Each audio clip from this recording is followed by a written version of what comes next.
Y es acerca de un hombre que tenía una gran ilusión en su vida, un gran sueño en su vida, y era tomar un crucero.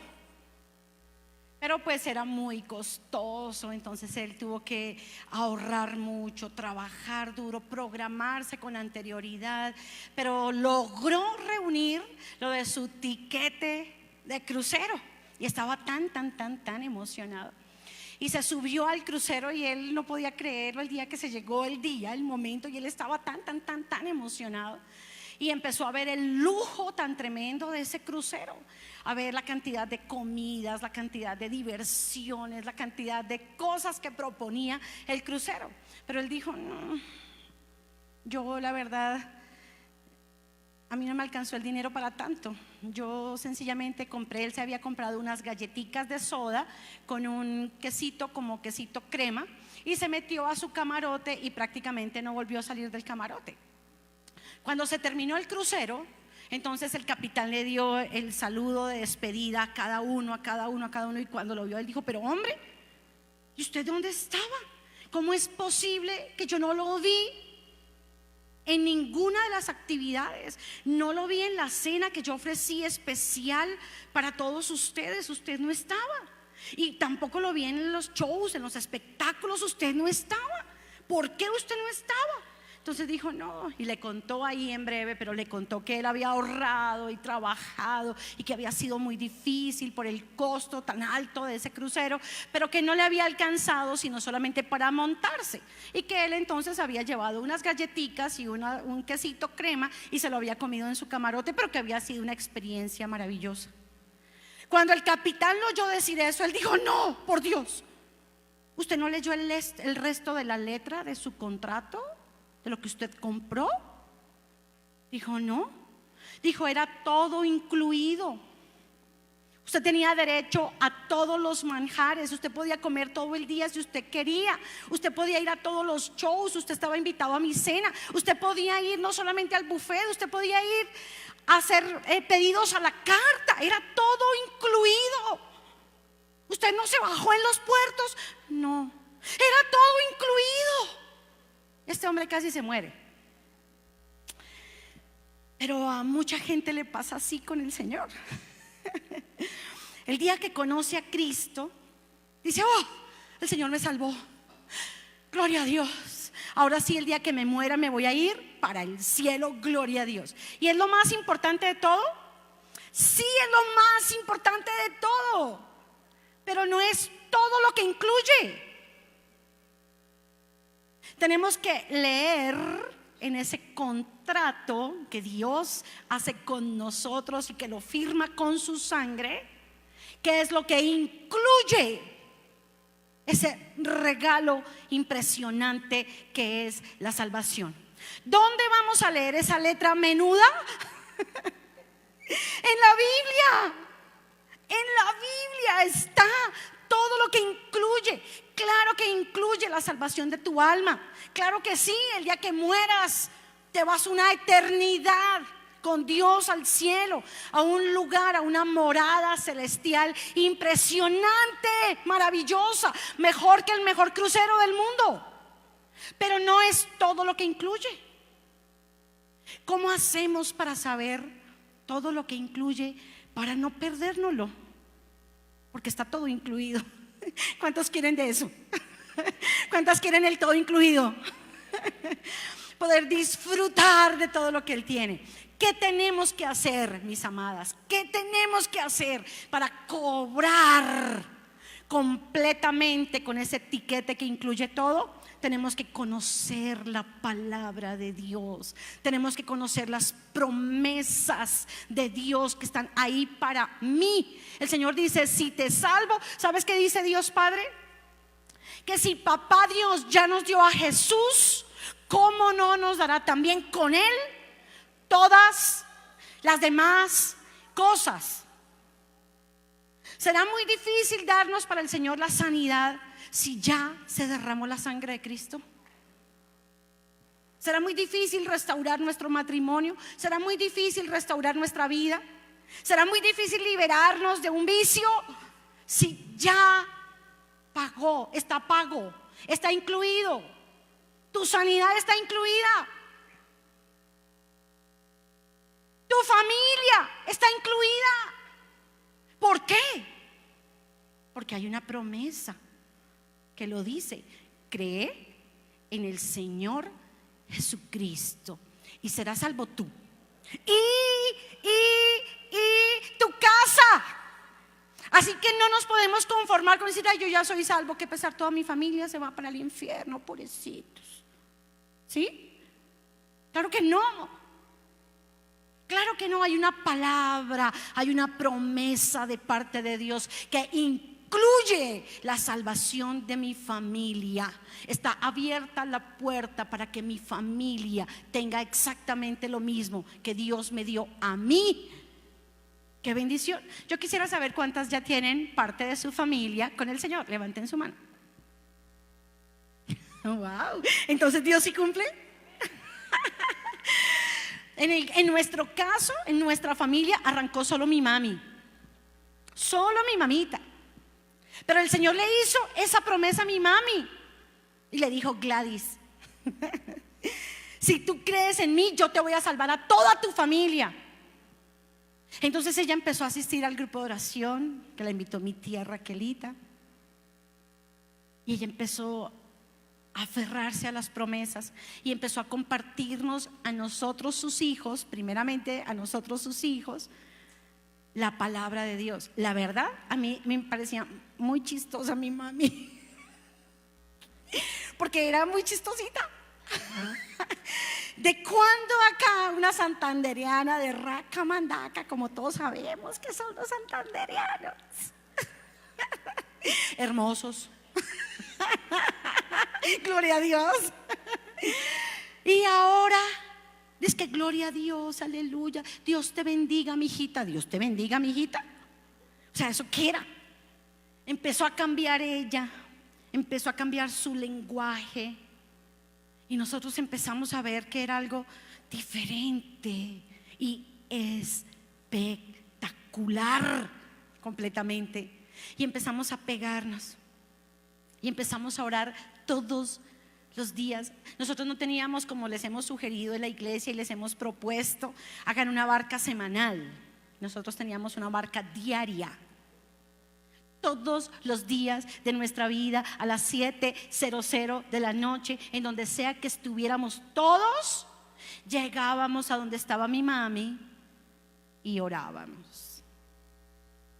Y Dios nos salvó. Y resulta que había una canción que fue muy popular en el ministerio de damas al comienzo, que es: grandes y maravillosas son tus obras. Es un texto de la palabra de Dios. ¿Cuántos lo conocen? Está en el libro de Apocalipsis y dice: grandes y maravillosas son tus obras, Señor Dios Todopoderoso, justos y verdaderos son tus caminos. Y resulta que nosotros estábamos, como les he contado algunas veces, clamando por mi papi, porque mi papi era complicado. Increíble ver la mansa paloma que soy en día, ¿no? Es una hermosura mi papi. Y nosotros clamábamos por mi papi, porque mi papi era muy difícil, porque mi papi era agresivo, duro con sus palabras. Con mi mami, él con nosotros los hijos nunca fue duro, gloria a Dios. Pero era celoso, era militar, borracho, era muy peligroso. Entonces, armado. Entonces empezamos a orar por él, a orar por él, a orar por él. En ese tiempo yo conocí, gloria a Dios, la Misión Carismática Internacional, hoy en día G12.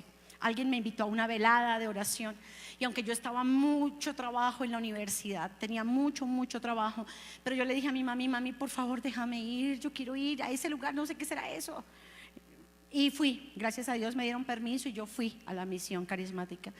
Y cuando conocí esa iglesia, Dios mío, yo solo lloraba y lloraba y lloraba, emocionada, porque la delicia más grande es la iglesia. O sea, no hay una cosa más exquisita ni algo que ame más el Señor que su iglesia. La presencia de Dios se manifiesta en la iglesia. Y me acuerdo que allá en la iglesia conocimos esa canción: grandes y maravillosas son tus obras. Y yo me acuerdo que yo la cantaba así desgarrada, pero yo veía era cómo llegaba mi papi a los caminos del Señor, cómo nosotros orábamos y orábamos porque él llegara y lo veía en fe llegando a los caminos del Señor, aunque a veces parecía imposible, como que se iba a convertir la tierra entera menos mi papi. O sea, todo el mundo se convertía. Llevábamos a todo el mundo a la iglesia, a todo el mundo a los grupos de oración, menos a mi papi. 5 años pasaron.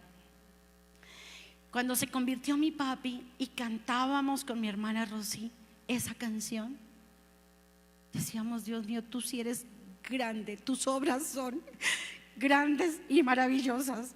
Si se convirtió mi papi, se convierte cualquiera en esta tierra. Y les cuento que se convirtió bien convertido, pero desde el comienzo, como dice el libro de Génesis, pero al principio no fue así. Porque fue todo un proceso, todo un proceso. Mi papi, como les cuento, era una persona que consumía mucho alcohol, porque estaba contento, porque estaba bravo, porque lo ascendían, porque tuvo un problema, porque le pagaron, porque no, por lo que sea. Pero mi papi empezó también a compartir la palabra de Dios con sus amigos. Mi papi es abogado y él empezó a compartir la palabra de Dios con sus amigos, y él tenía una oficina de abogados y él invitaba a todos sus amigos a que vinieran a su oficina, y él, al comienzo, él siempre les daba whisky, porque eso sí, cachezudo mi papi. Y mi papi les daba siempre whisky, siempre les daba whisky a todos sus amigos. Mi mami los llamaba no amigos, sino sus amigotes. Y resulta que cuando mi papi se convirtió, cuando mi papi de verdad recibió a Jesús en su corazón, entonces él empezó a invitarlos, pero ya ahora les tenía en cada lugar de su mesa de juntas, les tenía un yogur y un platico de polvorosas. ¿Ustedes se pueden imaginar cuando llegaron los amigos de mi papi la primera vez y vieron esa mesa? No lo podían creer. Sin embargo, eso no quiere decir que mi papi inmediatamente fue libre 100% del alcohol, sino que Dios empezó una obra. ¿Cuántos saben que Dios es un Dios de procesos? La Biblia dice que buena tierra es la tierra que da fruto al 30, al 60 y al 100. Y a veces una persona está dando fruto del 30 y la gente dice: pero es que no ha cambiado nada. Mire, sigue siendo el mismo. Va en el 30. Déjelo tantico. Espere tantico, paciencia. Y a veces llegaba mi papi, porque les daba ese yogur con polvorosas y les compartía la palabra de Dios, pero se echaba sus canas al aire de cuando en cuando. Y llegaba a veces bien tarde en la noche, tomado, con sus amigotes, como le decía a mi mami.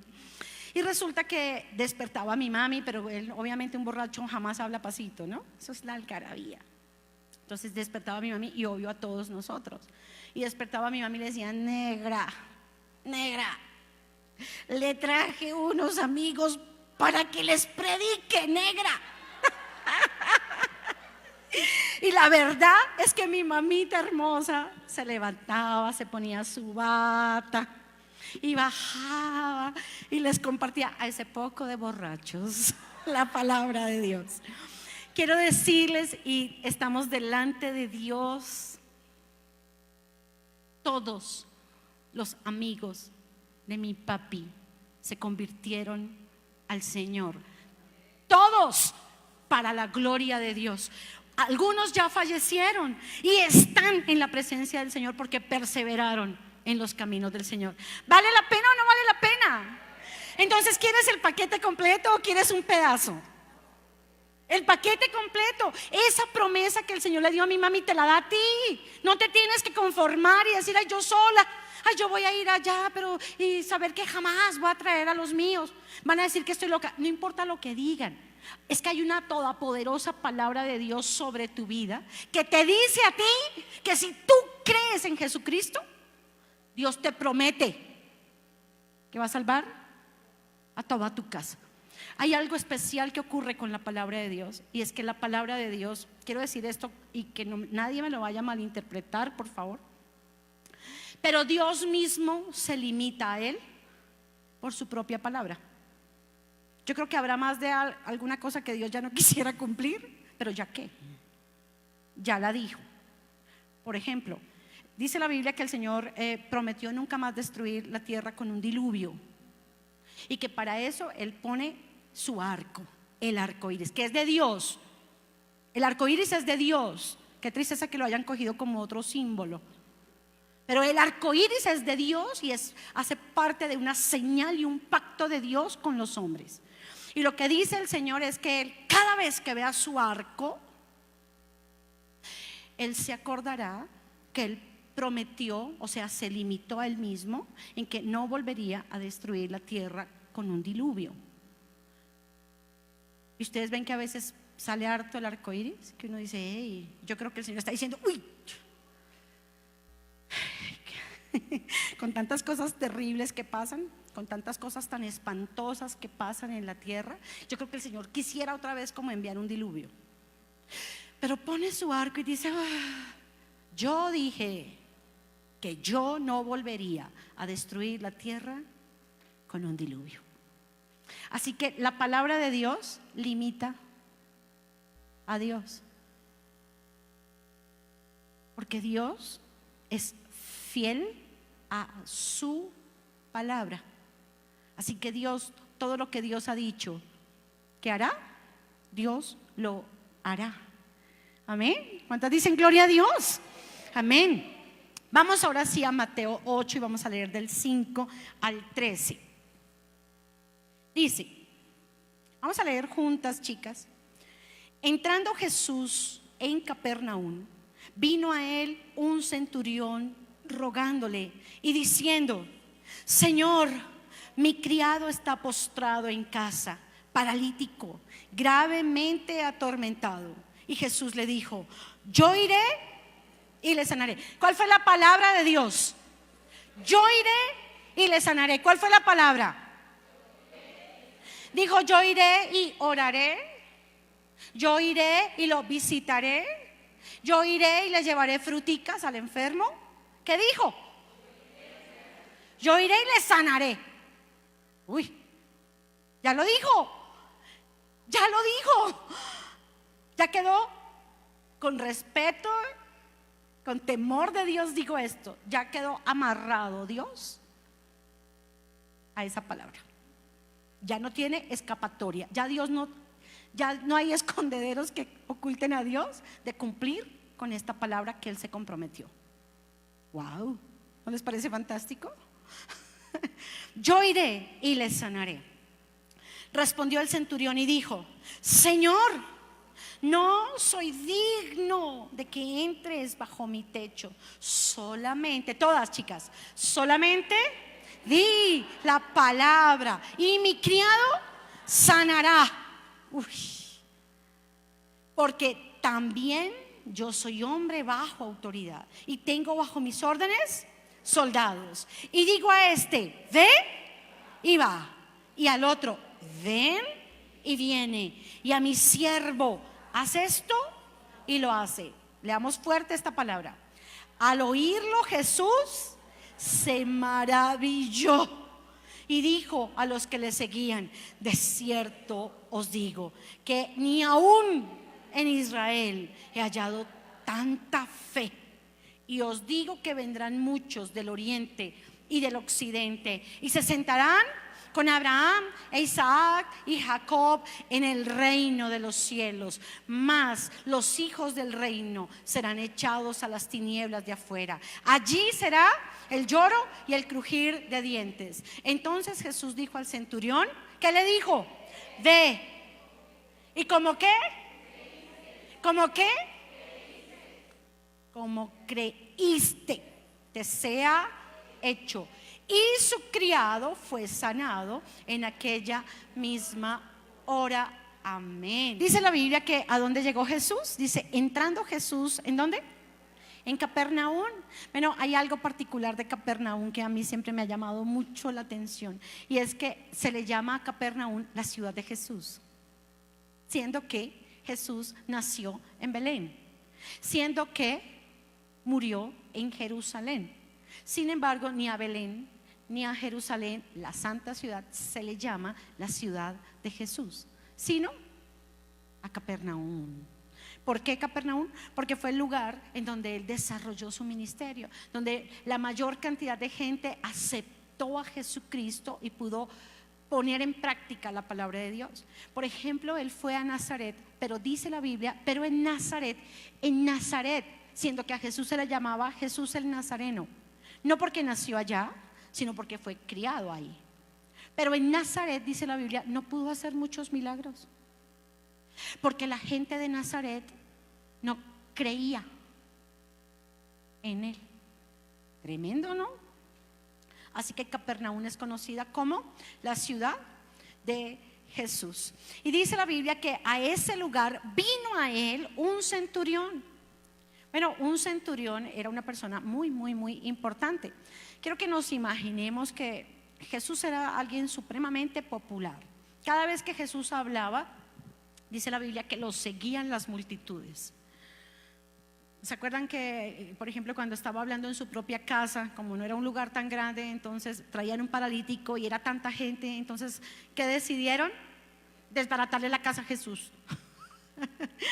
Porque definitivamente querían oír las palabras de Jesús. Jesús era un personaje supremamente popular, supremamente atrayente, aunque nunca la Biblia habla de cuáles eran sus características físicas, en cambio sí quedaron registradas sus palabras. Porque lo más importante de Jesús no era si tenía o no el pelo largo, si sí o no sus ojos eran cafés o verdes, si era trigueño o más clarito o más oscurito. Eso no les importó ni les impactó. ¿Qué impactó? Su palabra. Y de esas sí se ocuparon de escribirlas, porque fueron impresionantes. Con muy pocas frases, en muy pocas frases Jesús decía un gran contenido con el que nos tiene hoy todavía escudriñando y escudriñando y escudriñando y yendo a las raíces y mirando a ver y ver el contexto porque es impresionante. Cada palabra de Jesús es impresionante. Amén. Entonces, ¿sería que este personaje tan impresionante que era Jesús iría a pasar desapercibido en el Imperio Romano? Claro que no. O sea, con el 100 de seguridad que muchos centuriones o que muchos del Imperio Romano importantes, como decir un centurión, seguramente habían sido delegados a vaya y vea qué es lo que está haciendo este hombre, porque este es de los judíos, porque cada vez se le reúne más gente, y vaya porque hemos oído que hace milagros. Vaya porque qué tal se levante una gran revuelta. Acordémonos que todo Palestina, todo Israel estaba dominado por el Imperio Romano. Así que fácilmente se podría hacer como una sedición de parte de Jesús con todos los israelitas. Además, los israelitas que estaban esperando que llegara un rey poderoso estilo David para que los libertara de ese yugo, de esa opresión romana que tenían encima. Pagaban impuestos a Roma y los israelitas eran considerados siervos o esclavos de los romanos. Entonces, ¿sería que habría gente del gobierno del Imperio Romano en las campañas que hacía Jesús? Fijo. Seguramente este centurión había oído de Jesús. Seguramente él había oído algunas enseñanzas de Jesús, como por ejemplo que les decía a su gente, a sus judíos y a sus discípulos, les decía: si alguien te obliga a llevar una milla, llévala 2. Si alguien te pide el vestido, dale también la capa.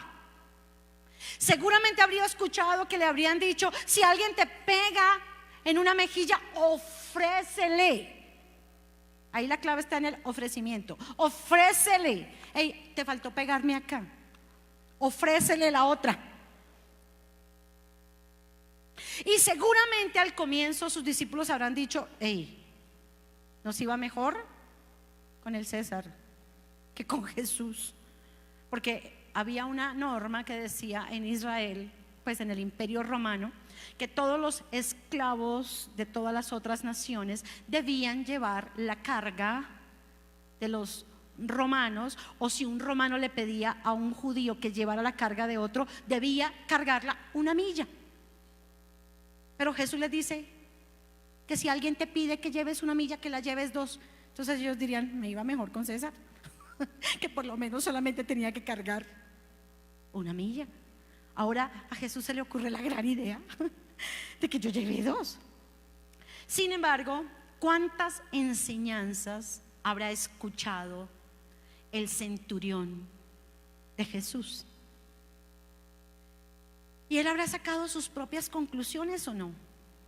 Él habrá dicho, hey, no, pero este no está levantando una revuelta, porque está diciendo que si alguno le pega, que le ofrezca la mejilla. Yo lo oí también decir que dad a Dios lo que es de Dios, pero que le des al César lo que es del César. Este no es una amenaza para nuestro imperio romano. Yo le oí decir también que si alguien te pide la capa, que le ofrezcas el vestido, que le ofrezcas la capa. Este no es una amenaza. Yo vi que trajeron un paralítico y vi que él le dijo, tus pecados te son perdonados, y luego lo sanó. Yo vi eso. Yo lo oí en el sermón del monte, que felices los pacificadores. Yo lo oí. Mira, la Biblia dice que la fe viene por el oír, y el oír, y el oír la palabra de Dios. Te aseguro que no es igual si tú vienes a la iglesia que si no vienes. Nunca es igual. Yo no sé cuánto tú oíste la palabra de Dios el año pasado, o cuánto oíste la palabra de Dios el mes pasado, pero te aseguro una cosa: si tú no sigues escuchando la palabra de Dios, tu fe se acaba. Es como cuando uno dice, ay no, yo cuando tenía 15 años hacía ejercicio todo el día. La pregunta es, ¿ahora hago ejercicio? No, ahora no te va a estar creyendo que me estoy teniendo los resultados de cuando tenía 15 años y hice ejercicio. No es así. No es así. Mira, a veces es muy fácil creer en la palabra de Dios, lo que ahí está escrito. Ay, fue sanado. Ay, qué chévere. Mi pregunta es, ¿cuánto tú hoy estás escuchando la palabra de Dios para que hoy a ti te dé la fe suficiente, la palabra de Dios, para los nuevos retos que tienes hoy? De que Dios te bendiga, de que Dios te abra puertas, de que Dios te sane, de que Dios sane tu familia, de que Dios salve tu familia, que Dios libere de algún vicio. ¿Cuánta fe tienes hoy? Porque hasta leerlo acá, ok. Ahora en tu vida, algo particular del libro de los Hechos de los Apóstoles es que no tiene un amén al final. Toda la Biblia tiene un amén, amén, amén, termina en un amén. El libro de los Hechos de los Apóstoles no. Porque es como que continúa el Espíritu Santo haciendo la obra en la iglesia. Si hoy se estuviera escribiendo la Biblia, ¿tú estarías ahí como estuvo el centurión? ¿Figurarías ahí? Suena tan fácil leer lo que hizo Noé o lo que hizo Moisés. Suena tan fácil leerlo. Mi pregunta es, si tú hubieras sido Moisés, ¿tú hubieras extendido la vara y dividido el mar? Si tú hubieras sido Josué, ¿tú le darías esas vueltas a Jericó y en la última vuelta darías un grito de alabanza y se caerían las murallas? Porque aquí está lo que estos hicieron. Mi pregunta es, ¿y qué hemos hecho nosotros? ¿Cuánta fe nosotros tenemos para nosotros alcanzar las victorias que Dios dice en su palabra que sí podemos alcanzar también nosotros? Entonces este centurión escuchó. Tú tienes que no solo leer la Biblia, comerte la Biblia. Cómetela, como decía el profeta Jeremías. Fueron halladas tus palabras y yo las comí, y tu palabra me fue por gozo y alegría de mi corazón, porque tu nombre se invocó sobre mí, Jehová de los ejércitos.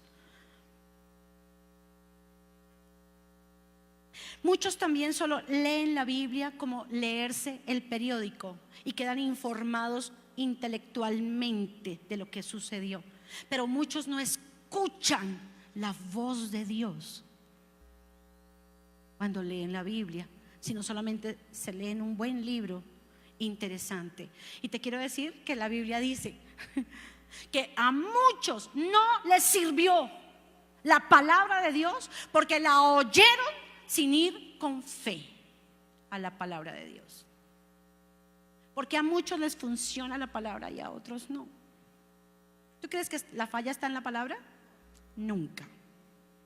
Nunca la falla está en la palabra. Siempre está en la persona que se acerca. La Biblia dice que este centurión, que seguramente había escuchado mucho acerca de Jesús, que seguramente había visto que sus discípulos tal vez al comienzo les entraba en reversa esa palabra. Tal vez al comienzo los discípulos decían: no, esto está muy duro, qué difícil. Oiga, Jesús me cae hasta bien, pero es que lo que dice es complicado. ¿Cómo que lleve 2 millas? ¿Cómo que ofrezca eso? Y yo me imagino que el centurión empezó a ver el cambio de la vida de los discípulos. Porque ¿cómo era Simón? Era un violento, agresivo. ¿Sabes cómo eran Juan y Santiago? ¿Se acuerdan que lo estamos viendo en el domingo? ¿Sabes que Jesús les puso un apodo a Juan y Santiago? Los llamó los Boanerges, hijos del trueno. O sea, uno los ve tan lindos. Juan, el apóstol del amor. Ese apóstol del amor era el hijo del trueno al comienzo. Dijo: Señor, imagínate que esa gente de allá no quiere creer. Si tú quieres, yo mando que descienda fuego del cielo y los mate a todos. ¿Te parece? El Señor dijo: uy, Dios mío, esta gentecita. Pero ¿en quién se convirtió Juan? En el apóstol del amor. ¿En qué se convirtió Santiago? En el dulce pastor de la iglesia más importante, la de Jerusalén.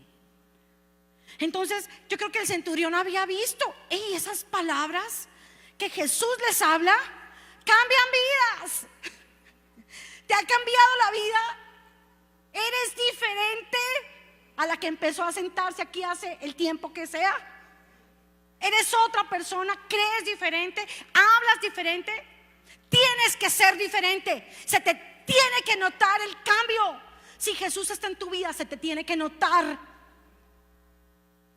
Tienes que ahora vivir, no al estilo colombiano o de tu lugar santanderiano o tolimense o bogotano, no, sino al estilo cristiano.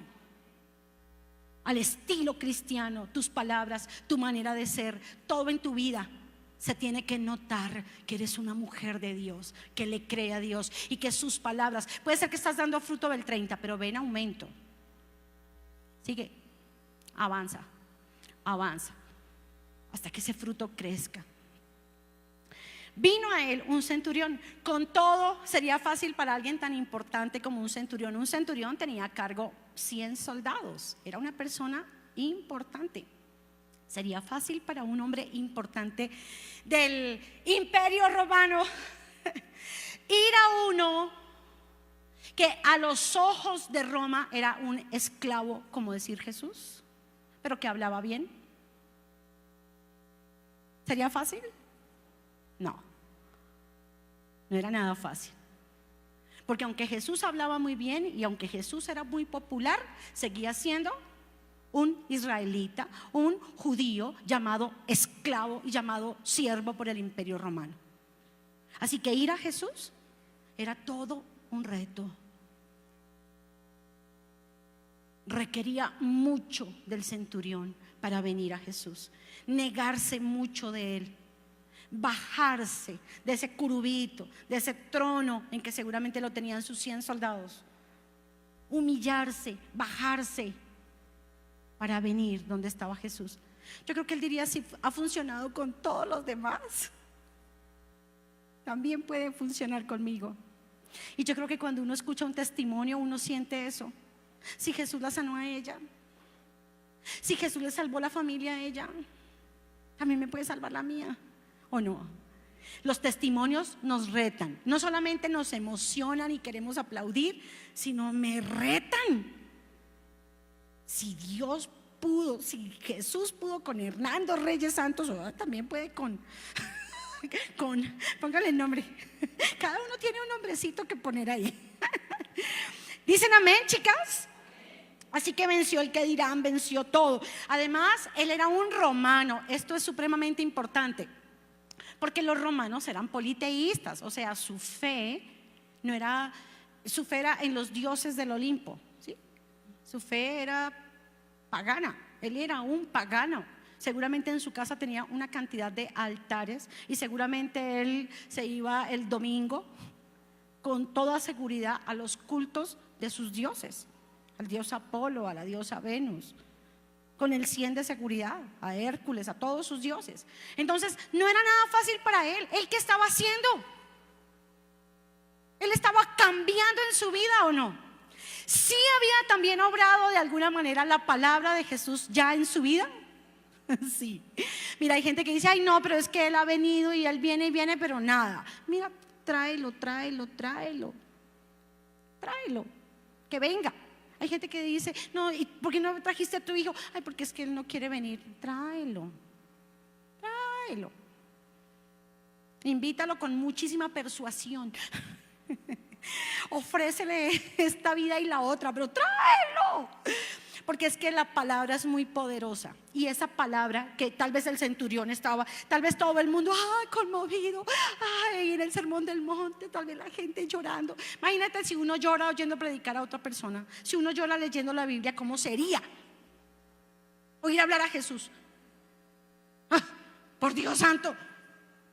¿Sabes qué dice la Biblia? Que todos los antiguos, que Isaías, que Jeremías, que David, que Abraham, todos desearon un día ver a Jesús hablar. ¿Cómo sería escuchar a Jesús hablar?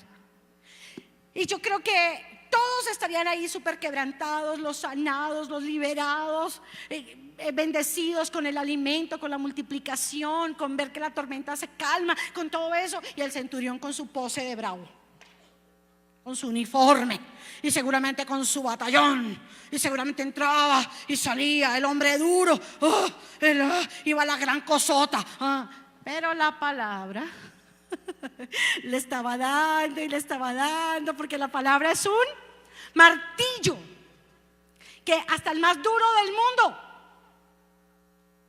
se puede romper con una palabra de Dios.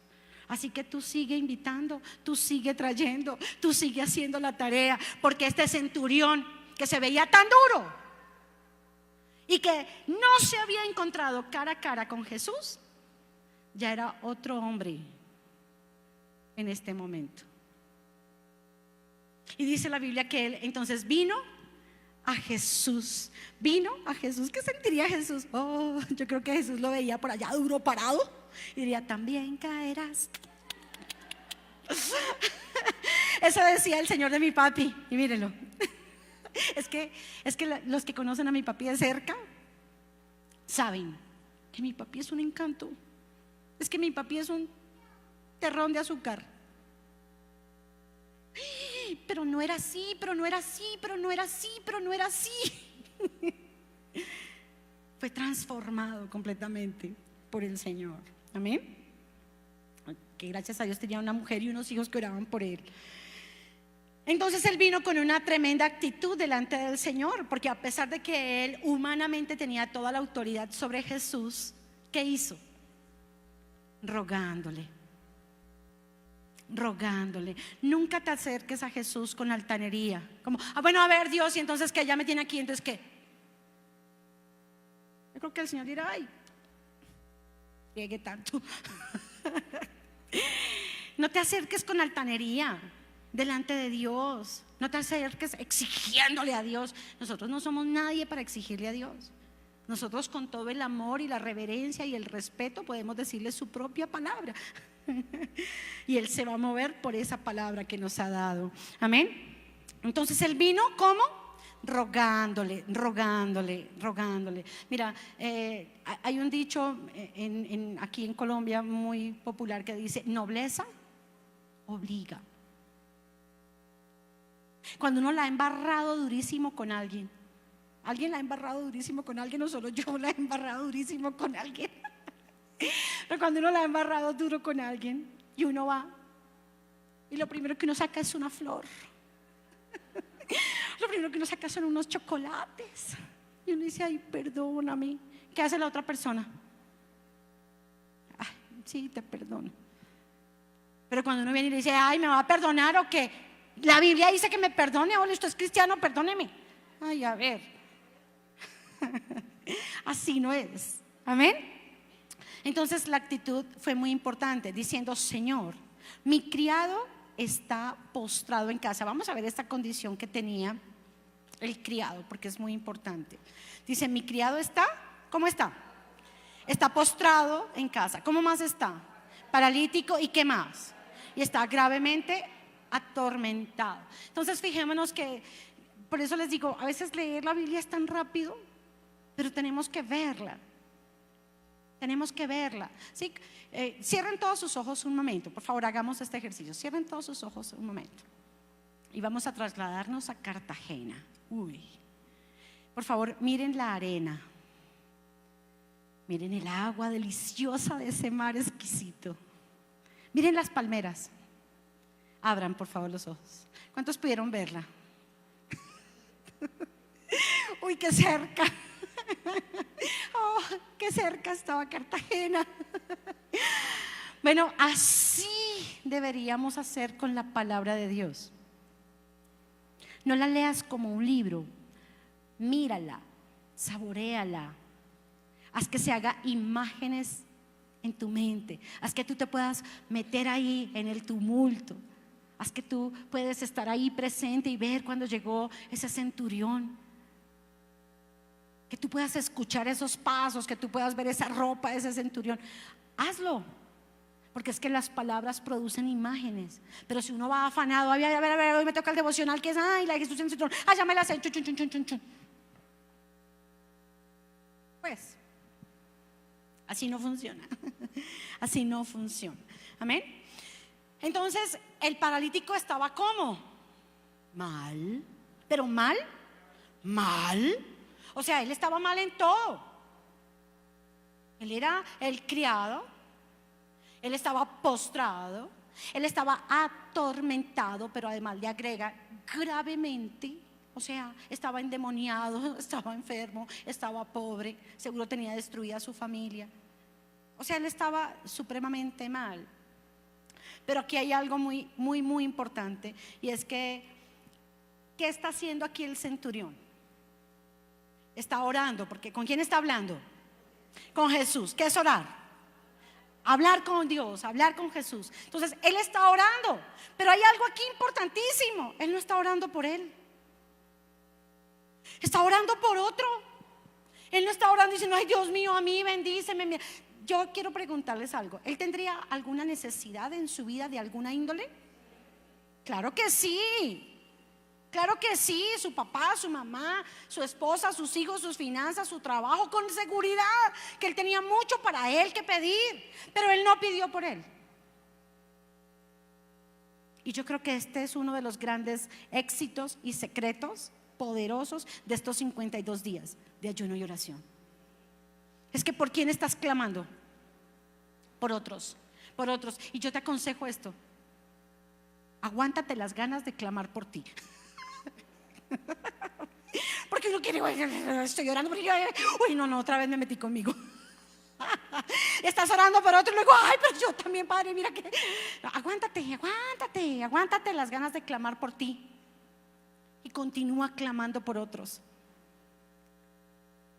En la primera noche de alabanza que tuvimos de refuerzo de nuestra cita de los guerreros de oración, Aníbal nos dio al final una palabra. Bueno, quiero invitarlas a que vean esas palabras, porque ha sido espectacular.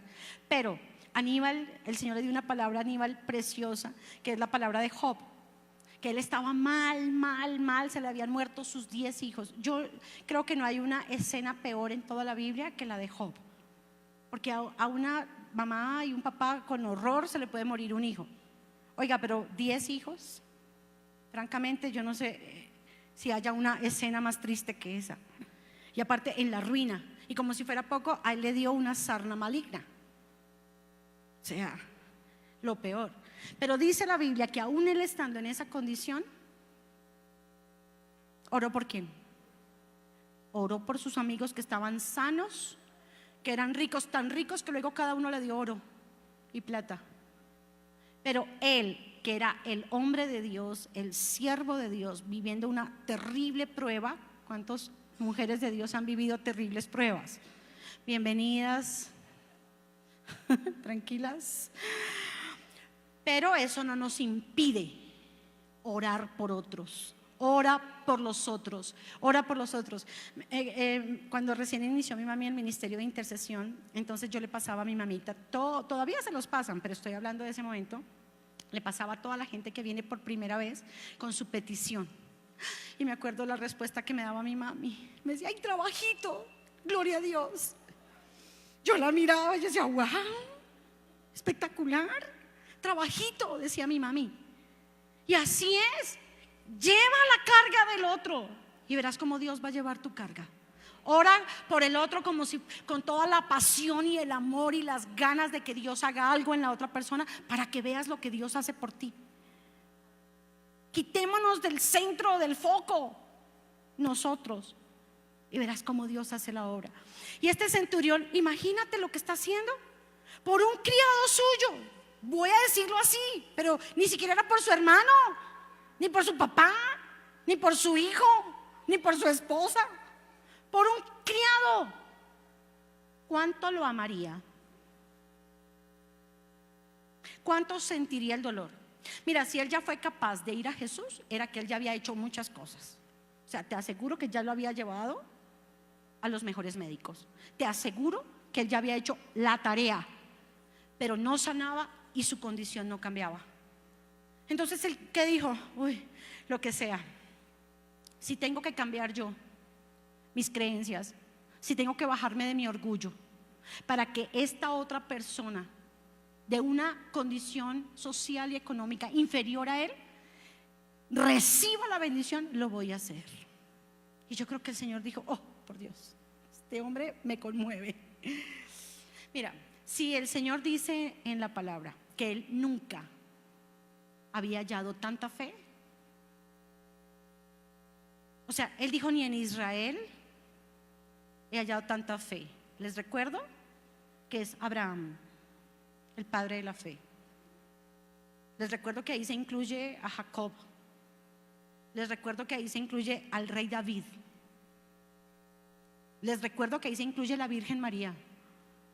Pero el Señor dijo: este es el hombre en que más fe yo he visto en toda mi vida. O sea, ¿qué puede maravillar a Jesús? La fe. La fe. Pero a veces pensamos que la fe, como que ¿qué es la fe? ¿Qué es la fe? Repetir, repetir, repetir, repetir. Zapatear, zapatear, zapatear. ¿La fe qué es? Pujar, pujar.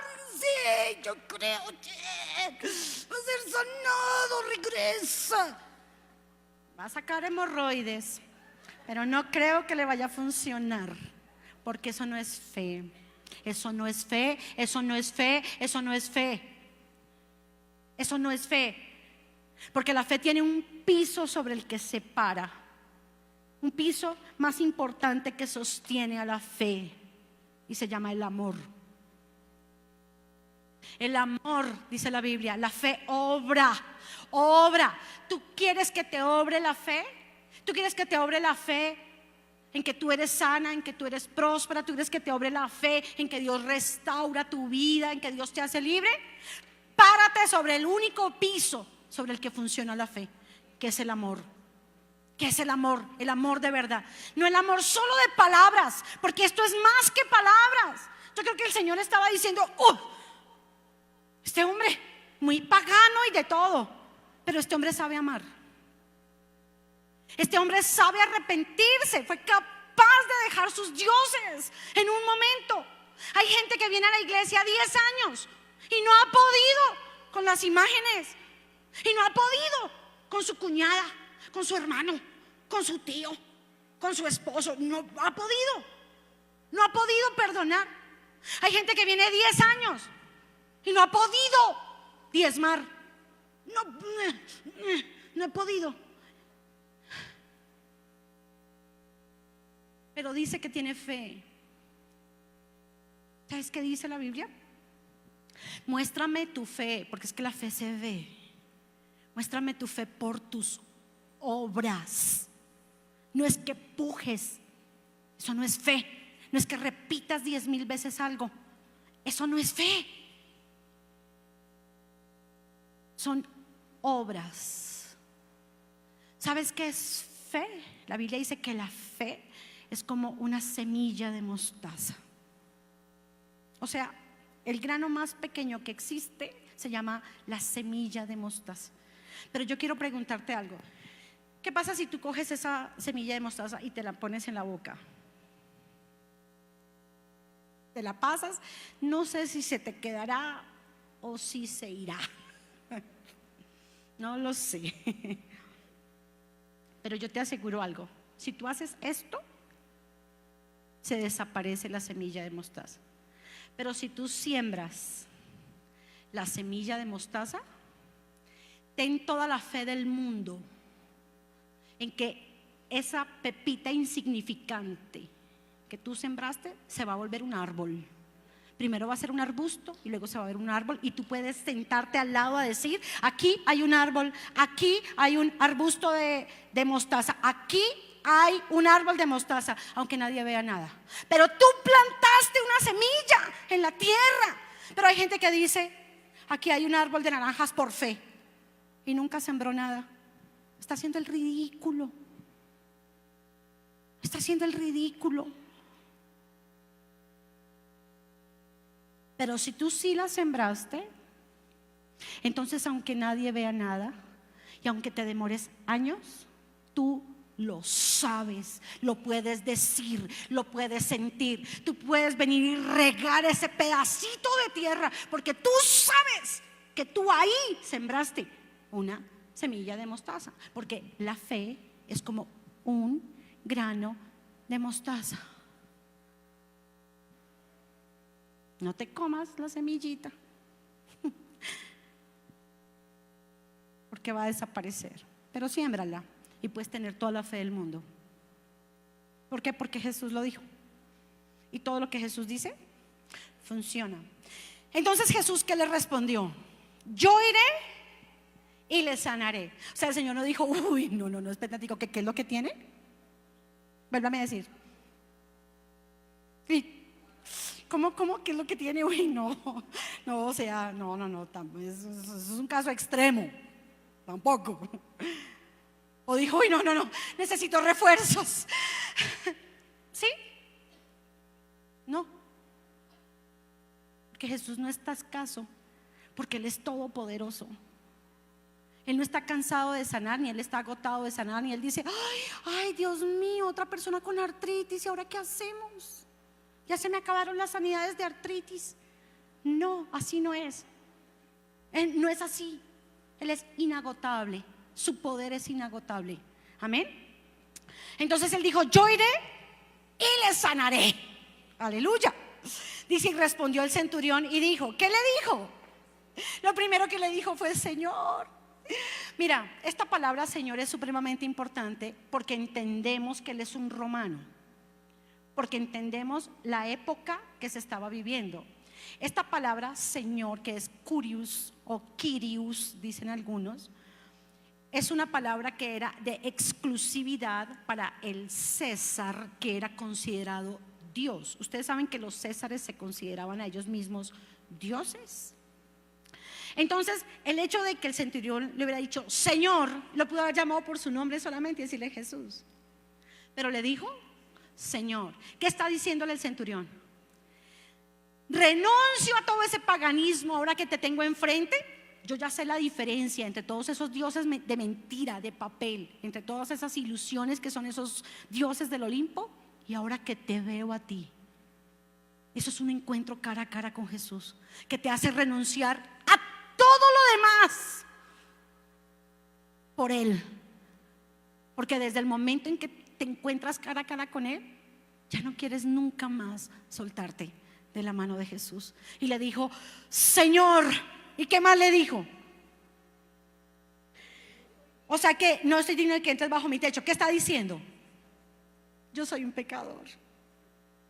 Si ves que siempre que uno se encuentra con Jesús, esa gran luz que es Jesús evidencia todo el pecado que nosotros tenemos. Es imposible, es como, no sé si les ha pasado alguna vez que tienen una cita o algo importante, o que ya van a salir de sus casas y se toman un tinto, por ejemplo. y se riegan. O le sirvieron el desayuno y se le regó algo. Y uno piensa, ay, no, aquí me limpio un poquito, va, lava manos y se limpia un poquito. Y luego sale a la luz. ¿Cómo se le ve? Creyó que no tenía nada y todos los demás están viendo la mancha.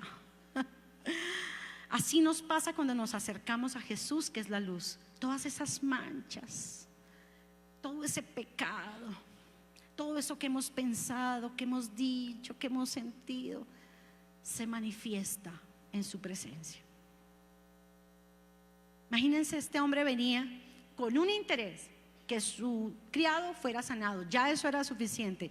Pero al encontrarse con Jesús y entablar una relación con Él, se manifiesta todo su pecado. Y dice, no, yo no soy digno, o sea, yo no merezco que tú entres en mi casa. Y él era, humanamente hablando, el esclavo, el siervo. Sin embargo, reconoce que Jesús es Dios y confiesa sus pecados delante de Él. Amén. Y dice, Señor, no signe que bajo mi techo. Solamente, ¿qué le dice? Di la palabra. Ay, no. Es que esto maravilló a Jesús. Él le dijo, di la palabra. Porque si tú dices la palabra, mira lo que él confiesa. ¿Qué dijo? Mi criado sanará. Mira, mujeres de Dios, esto que les voy a decir en este momento es supremamente importante. ¿Qué tenemos que hacer para que ocurran los milagros en nuestra vida? Pasa esto. Dios expresa su voluntad, expresa su deseo, expresa su propósito y está ahí en la palabra de Dios. Entonces ya lo vimos. Él dijo, yo iré y lo sanaré. Expresó su voluntad, expresó su deseo. Sí, ya está la promesa. Pero a menos que ahora tu propia voluntad humana se una con la voluntad divina y tú digas, quiero vivir eso que tú dices y yo declaro lo que tú me estás diciendo, a menos que eso suceda, no va a pasar nada en tu vida. ¿Cuál es la voluntad de Dios con toda la humanidad? Que ninguno se pierda. Pregunto, ¿todo el mundo se va a salvar? No. ¿Por qué? Porque muchos de los que están ahí, que han escuchado la palabra, no han unido sus voluntades a la voluntad de Dios. Entonces, así esa voluntad de Dios sea salvarlos, finalmente el que decide si se salvan o no es cada persona, no Dios. Ya Jesús dijo que nos sanó. ¿Todo el mundo se sana? Debería, porque es que esa es la voluntad de Dios. ¿Por qué no? Porque la gente no une su voluntad, su fe, sus pensamientos, sus palabras a la de Dios para lograrlo. La gente no activa, no hace descender la bendición sobre su vida y la bendición está ahí. ¿Sabes qué dice la Biblia? Ya Dios nos bendijo con toda bendición en los lugares celestiales. Ve hasta los lugares celestiales y agárrala. ¿Y eso cómo se hace? A través de la fe. Pero la fe tiene pensamientos, la fe tiene palabras y la fe tiene acciones. Y es lo que produce el cambio de la vida de una persona. Eso es lo que produce el milagro. Y este centurión lo hizo. Dijo, di la palabra. Si tú lo dices, él lo dijo, mi criado sanará. Él lo declaró de una vez, si tú lo dices, mi criado sanará. Él lo dijo, no, al menos, o sea, me interesa que aunque sea lo de la parte del tormento, se le quite porque es tan incómodo verlo endemoniado. Qué carajo, si está postrado, bueno, que sea paralítico, pero no endemoniado. Dijo, no, el paquete completo. Mi criado sí sanará. Si tú lo dices, mi criado sanará. Eso es lo que él está diciendo. Y luego le da una cátedra. Dice, porque yo también soy hombre bajo autoridad. Ay no, este centurión. Mira, si a Jesús lo maravilló este centurión, yo creo que nosotros tenemos que saber del centurión. ¿O no? ¿Qué hizo? Ey, ¿qué dijo? ¿Cómo se portó? Porque si a Jesús lo maravilló. Sí, Jesús dijo que el centurión tenía más fe que Abraham. A ver. Entonces le dijo, porque te voy a dar la explicación. Jesús, es que yo soy hombre bajo autoridad. Y yo tengo también bajo mi autoridad hombres. ¿Sabes el que está diciendo al decir yo estoy bajo autoridad? Él está diciendo es que yo soy un hombre sujeto. Es que yo no me mando a mí mismo. Es que si a mí el César me da una orden, yo la cumplo. Yo no remilgo, yo no critico, yo no argumento. Yo soy una persona bajo autoridad. Tú puedes decir, mujer casada, que eres una mujer bajo autoridad. Porque si tú estás bajo autoridad, te aseguro que cuando tú eches fuera un demonio, el demonio se va. Pero si tú eres rebelde con tu marido, con tus pastores amados, lindos, Aníbal y Clarice, Aníbal y la monita, pero tú eres rebelde, tú puedes quedarte tratando de echar fuera a Satanás toda la vida. Y Satanás va a decir, esta lo que está tratando de hacer. Ella misma no se sujeta, pero tiene la fe para creer que me sujeta a mí. Yo creo que se sienta a totearse de la risa el diablo. Él está diciendo, yo soy hombre bajo autoridad. Y yo también estoy en autoridad. Yo también tengo discípulos. Y yo le digo a uno de estos soldados, ve, ¿y qué hace? Y dice, ay no, es que a mí no me parece, no, mira, es que yo no estoy de acuerdo, pero ¿por qué me mandan a mí siempre allá? ¿Sí? No. Y le digo a este, ve y va. Y a este, ven y viene. O sea, le está diciendo, si tú dices la palabra, todo va a suceder. Y dice la Biblia que Jesús quedó descrestado. Es que yo no me puedo imaginar a Dios Todopoderoso descrestado. O sea, Dios maravillado. Mira, es increíble que, por ejemplo, a la mujer Sirofenicia le dijo, pero no está bien dar el pan de los hijos a los perrillos. Sí, o sea, fue un poquito duro, reconozcámoslo, porque lo necesitaba, pero fue duro. O al hombre que estaba ciego le dijo, ven y te ponemos barrito en esos ojitos hermosos. ¿Alguno ha tenido una pestañita metida en el ojo? ¿Y cómo es? Ahora piensa en el barro estregado. Al otro le dijo, ve y sumérgete en el estanque. Pero a este hombre, ¿sabes qué le dijo? Yo voy y lo sano. ¿Por qué? A veces nosotros retardamos la bendición de Dios. A veces Dios tiene que ponernos a nosotros el barrito en los ojos, porque si a esta le falta sufrir un poquito, a esta le falta más proceso. Pero a este hombre le dijo, yo iré y lo sanaré. Y eso maravilló a Jesús. Y mira lo que le respondió. Vamos a terminar de pie, por favor. Versículo 13.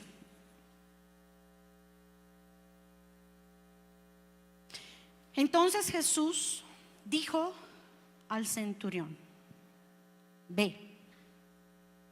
Todas, chicas, ve. Y como creíste, te sea hecho. ¿Qué había creído él? Sí lo había creído. Él fue, habló con Jesús, él se postró, él se arrepintió, tenía un gran corazón generoso, oraba por otros. Y él ya se fue para su casa tranquilo, que dijo, ya sucedió, ya pasó. Tremendo. Pero ¿cuánto nosotros hablamos de nuestra enfermedad? Y nos vamos todo el camino, estamos en la iglesia y ha habido una administración tremenda y tú dices, el Señor ya me sanó, gloria a Dios. Y te vas para la casa y terrible este dolor y llego a tomarme 2 Dolex porque ha sido espantoso este día. A ver, así no funciona. La fe funciona, pero la fe bíblica es la que funciona. Amén. Ve y como creíste te sea hecho. Y dice la Biblia, y su criado fue sanado. ¿Cuándo? A la semana siguiente, después de los 52 días. ¿Cuántos quieren sanar después de los 52 días? ¿Cuántas quieren sanar ya? Amén, es ya, es ahora. Gloria a Dios.